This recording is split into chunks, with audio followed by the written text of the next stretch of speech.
Welcome back, everyone. So after I published my demo for the Forbes pipe organ, which was based on another piece that I had written for a short film, people had been asking me, like, what's the choir? And I said, well, it's me singing. And then people started asking, well, how did you do that? So let me play you the section in question, and then I'll show you how I did that.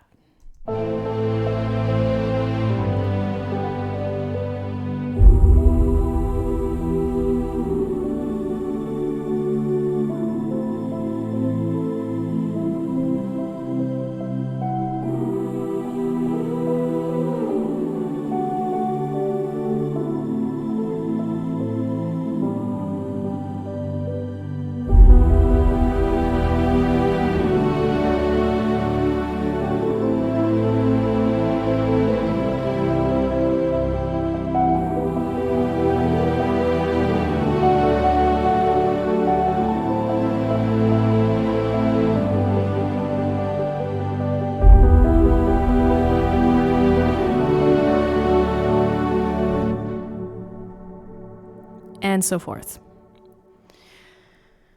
So how did I do that? I do this very often, where I will just layer my own singing to get this Enya-type choir. This is also something that I did similar in One Summer, in case you haven't watched that making of yet. But that entire score is very much based in just me layering my own voice. So step one is record yourself. I usually do 8 to 10 takes per line. So if I'm doing multiple lines, or like harmonies, I will do at least 8 takes per harmony. So, you know what? Let's take all the effects off of this. So here's all the takes. Let's cue link and just get rid of all the effects for now. So this is just what it sounds like raw. By the looks of it, this would be the first voice.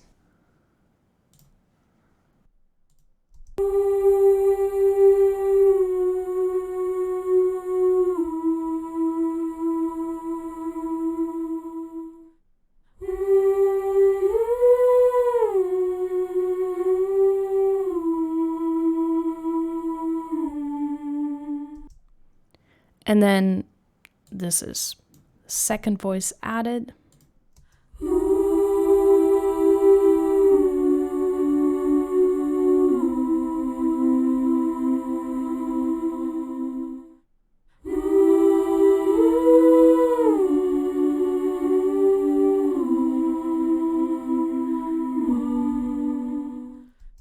And then we got the third voice added.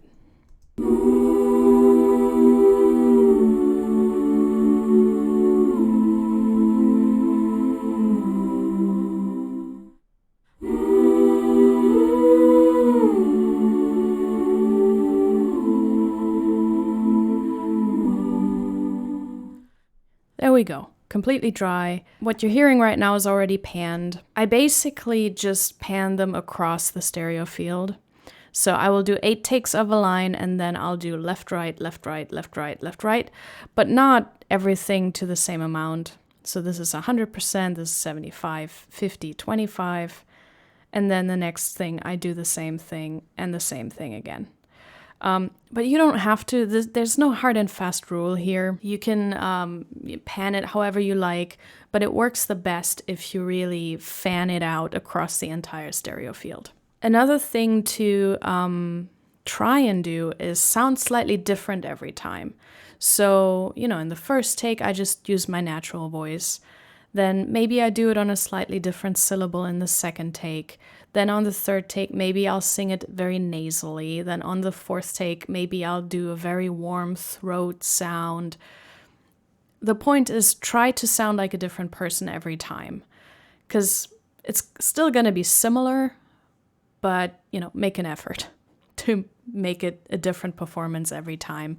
If you're recording in a studio, what you can also do is record close to the microphone once, then take a step back, then take a step back and to the right, take a step back to the left, just to get different colors. But yeah, so for this one, I just recorded everything close, pretty much the way I'm sitting right here into the microphone. it makes for a nice ethereal close sound for this one. So that's why I chose to do that. So then the next thing I do is I will EQ. It kind of depends. For this one, I really only filtered out the frequencies I didn't need. Just like low noise, rumble nonsense that I don't need in my voice. Other times I might also do like some kind of high shelf, something like this, to get the air out of my voice, because I have a lot of natural air in my voice and sometimes gets a little bit too bright or just weird. So then I will just, kind of filter that out a little bit, just because we have my voice doubled up so many times that whatever frequencies are strong in my voice are just gonna pile up. But I didn't do that here because I actually wanted the air in the voice for this one. How you EQ the voice is really specific to what voice you're using. So I can't really tell you what to do there. You really gotta work with whatever voice you have and figure out what it needs. So this already cleans it up a little bit. And then what I do next is compression. There's gonna be different loudness and different presence, and I'm just trying to tie it all together and make it sound like a group. And the easiest way to do that is just by applying compression on all of these and just kind of decreasing the dynamic range and just making it all a little bit more glued together. So this is what it sounds like with the compression and the EQ.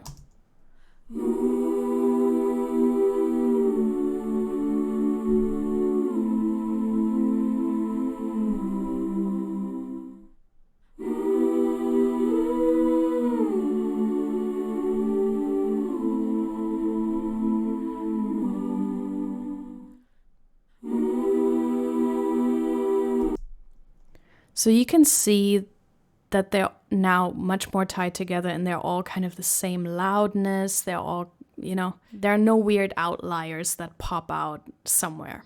So it just sounds like much more a glued together choir performing together instead of, 20 soloists. Vocals can also take a lot of compression, so don't be afraid to use a lot of it. It actually kind of sounds cool to use a lot of compression, so don't be shy. So then the next thing I do is I use some kind of Doppler effect to make it sound like there are even more voices. So in this case, I used Microshift from Sound Toys.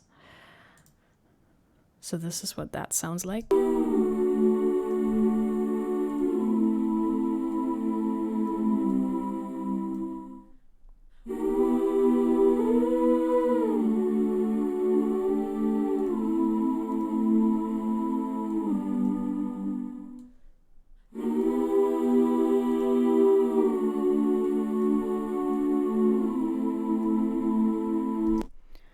And so what this does is it just fills up the sound even more. It creates this effect where you take a voice and you create a duplicate that's slightly tuned up a couple cents and then a duplicate that's slightly tuned down, and all of a sudden it sounds like multiple voices, even though it's just one voice. It's a really cool effect. Here I'm using some modify presets, the Microshift Classic, Lead Vocal Clarity, and Lead Spread Mixed, just to give it some variation and not have the same effect on everything. Something I also use very often, not on this one, is Echo Boy. There it is. This one also has some doubler presets. What I like to use under vocal is the stereoizer, and also the vocal doubler, the widener. It's all similar effects where your voice is just pulled apart a little bit one way or another and just sounds like more than it is. Something else I also did on One Summer that I didn't do here to fill up the sound even more is use an Octaver. Octaver? How do you say it in English? I don't know. Let me apply that to these to this first voice so you can hear what I usually do.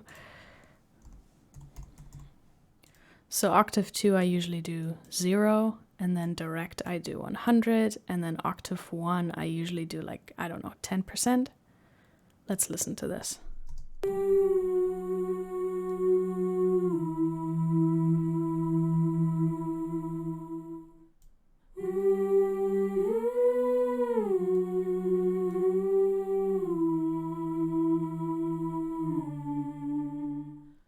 Sometimes it works, sometimes it doesn't. I didn't use it here. It seems a bit pointless here for the effect that I'm going for. But on one summer, I used it on every cue. So it can be helpful to have that low hum in there as well to fill up the sound even more. As if you have a really low alto or a tenor in there. Then we get to the last step, which is reverb, of course. We don't want this to be all dry. Here I'm just using my regular lexicon default that I also use on the orchestra. Always good to kind of send it to the same thing as the orchestra because this is playing together with the orchestra, of course. And then I use 2 presets that work particularly well with my voice. But it really depends what reverb you're going to use, depends on the voice you're going to use. Because some stuff works really well with my voice and then I get a different singer and it doesn't work at all. Likewise, what works for other voices doesn't work with my voice at all. So you got to experiment a little bit. So something that really does work for my voice is the Multivox preset from Lexicon and the Valhalla preset called Church of San Lorenzo. So this is my regular Lexicon Hall, just what I use on the orchestra. And then this one is the extra one that I loaded. It's in the vintage plate plugin, vocal plates, Multivox.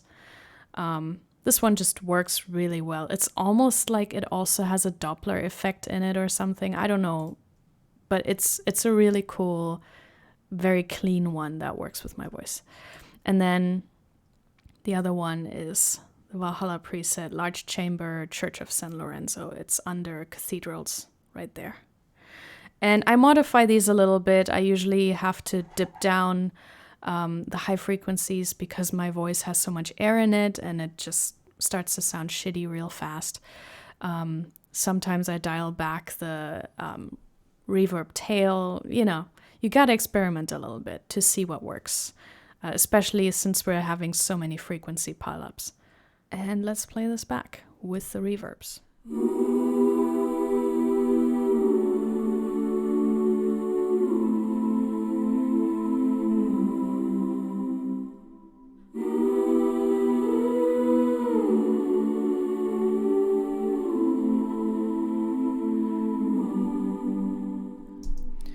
And then the last thing I will do is I will program these lines into the choir libraries I have.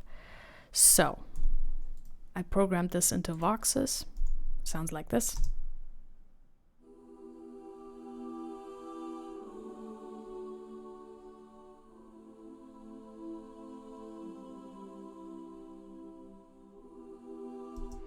Just very softly. We don't want it to overpower the actual live recording, but it's just to once again give it the feeling that there are more voices than there are.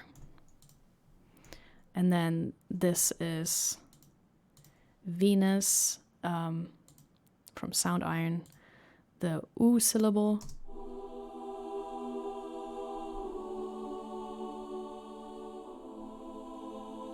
Also very soft. And then the syllable.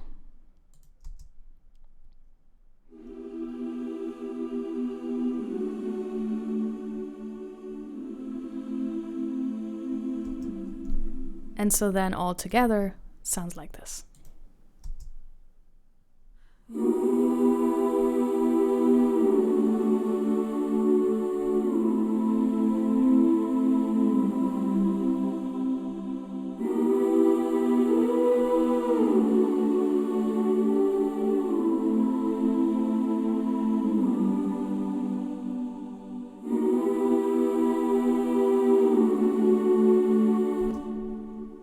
so forth. And then, of course, you blend that together with, you know, the strings and brass here, and it just kind of builds up with the piano. There's also a synthesizer going on. But yeah, this is how I did that. And this is how I pretty much always do that. Whenever you hear me record vocals for myself, then that's how I do it. I don't know if there are other tricks. If you know any more tricks like this, then do let me know.